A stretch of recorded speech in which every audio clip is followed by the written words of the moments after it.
And then what'd he say? And then what you do?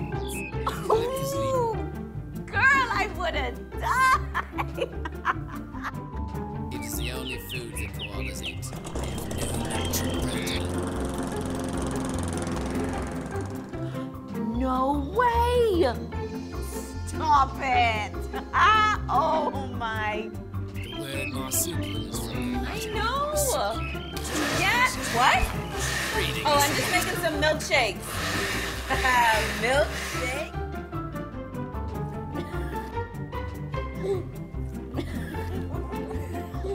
paws with claws adapted for climbing in the country of Australia. Watch your show on any TV in your house with Iris, the new HD multi-room DVR from Rev TV. Start watching in one room and pick up right where you left off in another. Call to get Iris in your house today. Another bitter back and forth between the Tall Pines MP and the F&M deputy leader. The DNA voices concerns over the constitutional referendum, calls for the Prime Minister to address the Renward Wells controversy, and 3 men appear in court on drug charges. We've got those stories and more coming up tonight. I'm Dana Smith, and MB12 starts right now.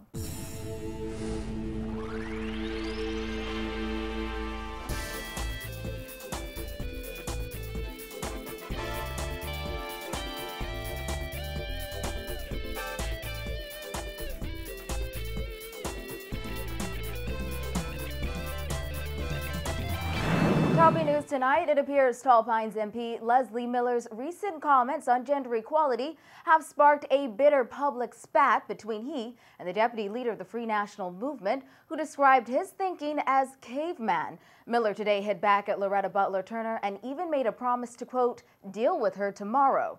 Kyle Joaquin reports.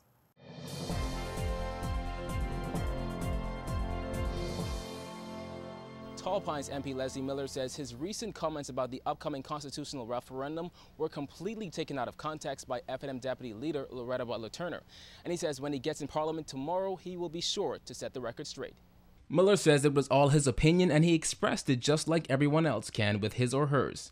But he says for the Deputy Leader of the opposition to launch personal attacks on him for it was completely uncalled for. This after F&M Deputy Leader Loretta Butler Turner publicly dismissed statements made by Miller, who last week said that if his sister marries a foreigner, then he would expect him to take her to his country and not take a job that a Bahamian man can take.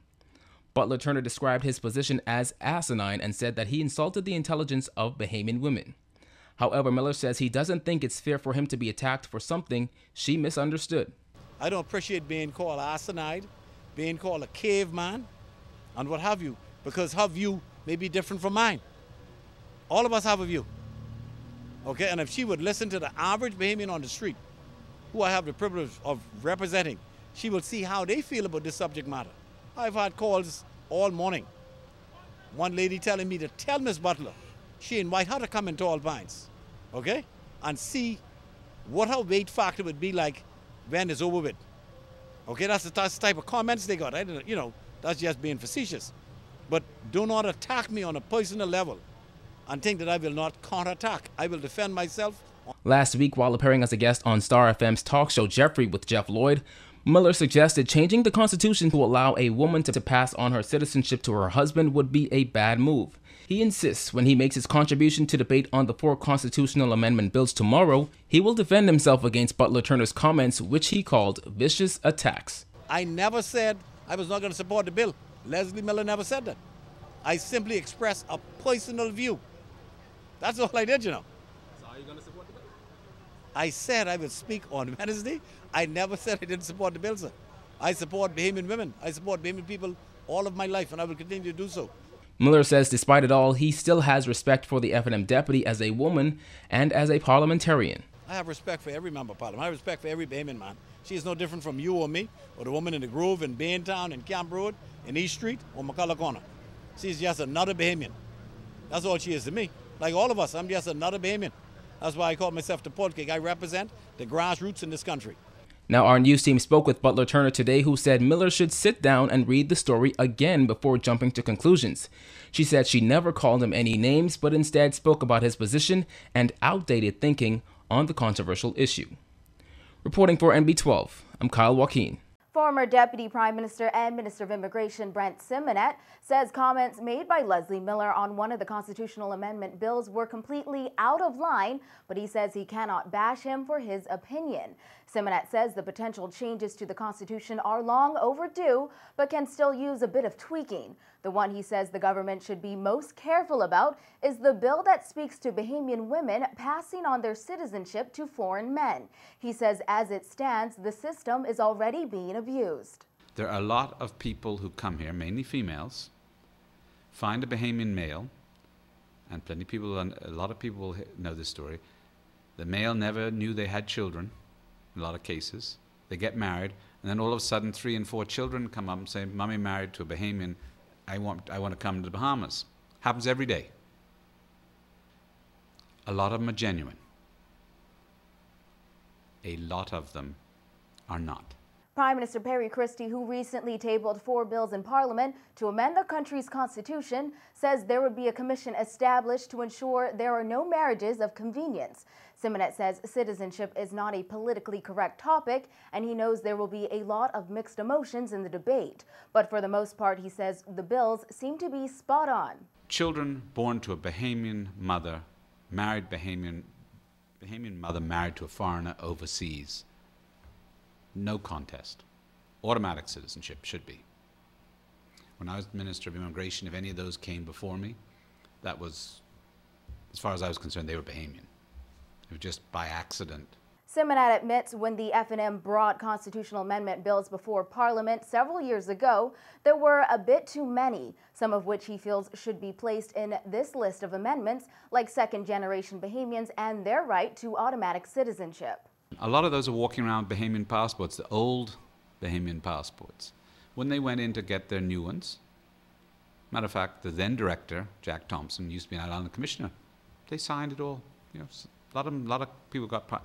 When they went to get the e-passports, they were suddenly told they're not Bahamian. Hundreds of them.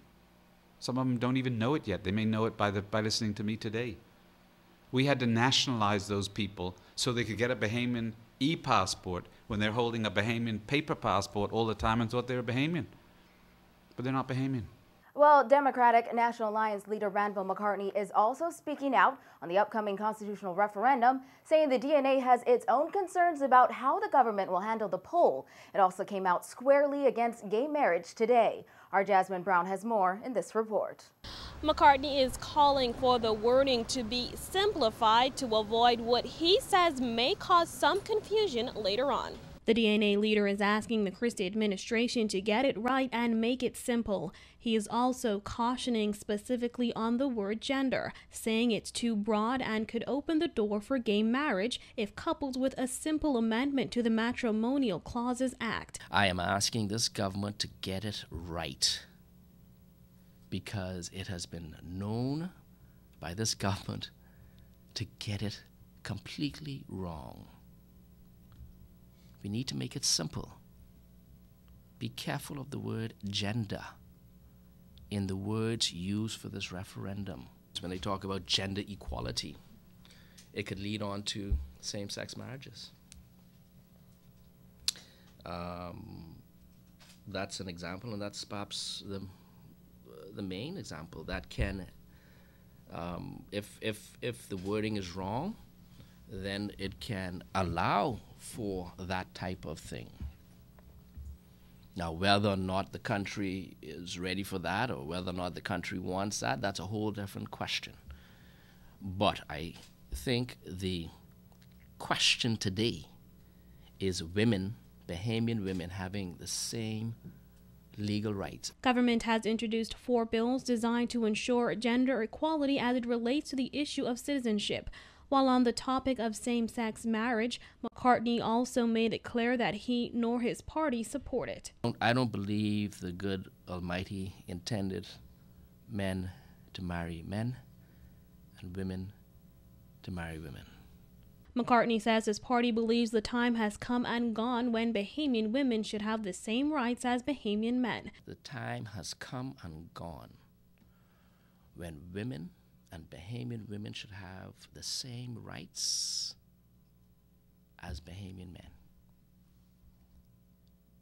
There's no if, ands or buts about that. DNA Deputy Leader Chris Mortimer also weighing in on the Commission's educational campaign.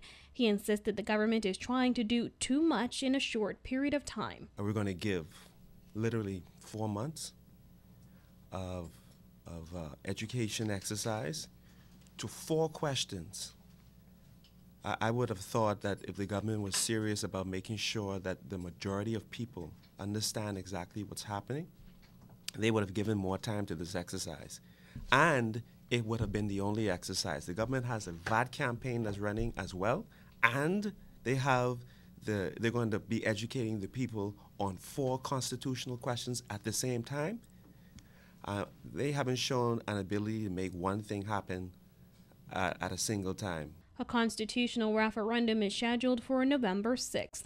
Reporting for NB12, I'm Jasmine Brown. Well, Constitutional Commission Chairman Sean McQueenie says the commission has no horse in the race when it comes to the upcoming referendum. He says the commission's only charge is to present the issues as they are and educate the public on the matter, explaining it is not the job of the commission to go out there and agitate for one position or another. He added the various issues and concerns surrounding the bills will be addressed during the commission's education campaign. McQueenie also said the commission has been working on several minor changes to the proposed bills over the weekend, and the government will speak to those changes soon. Well, 3 men appeared in the magistrate's court today on drug charges after they were allegedly found in Bahama waters with a quantity of marijuana. 38-year-old DeVar Dames of St. Albans Drive, 39-year-old Randolph Mackey of Faith Gardens, and 42-year-old Norris Neely of Misty Gardens appeared before Magistrate Andrew Forbes. They were charged with 1 count of possession of dangerous drugs with intent to supply and 1 count of importing the drugs. It is alleged that on Thursday, July 31st, in waters between New Providence and Exuma, the men were found with a quantity of marijuana. The men were further charged with conspiracy to possess and conspiracy to import the drugs. The trio pleaded not guilty to all the charges, were denied bail, and remanded to Her Majesty's Prison until their next court appearance on November 26. According to police reports on the incident in question, around 2 a.m. on July 31st, Drug Enforcement Unit officers and Police Marine Support Unit officers, assisted by the U.S. Drug Enforcement agents, acting on intelligence, intercepted a 30-foot Midnight Express vessel 30 miles southwest of New Providence. A subsequent search of the boat revealed an estimated $2 million worth of marijuana. You're watching the best in Bahamian news. There's more when we return.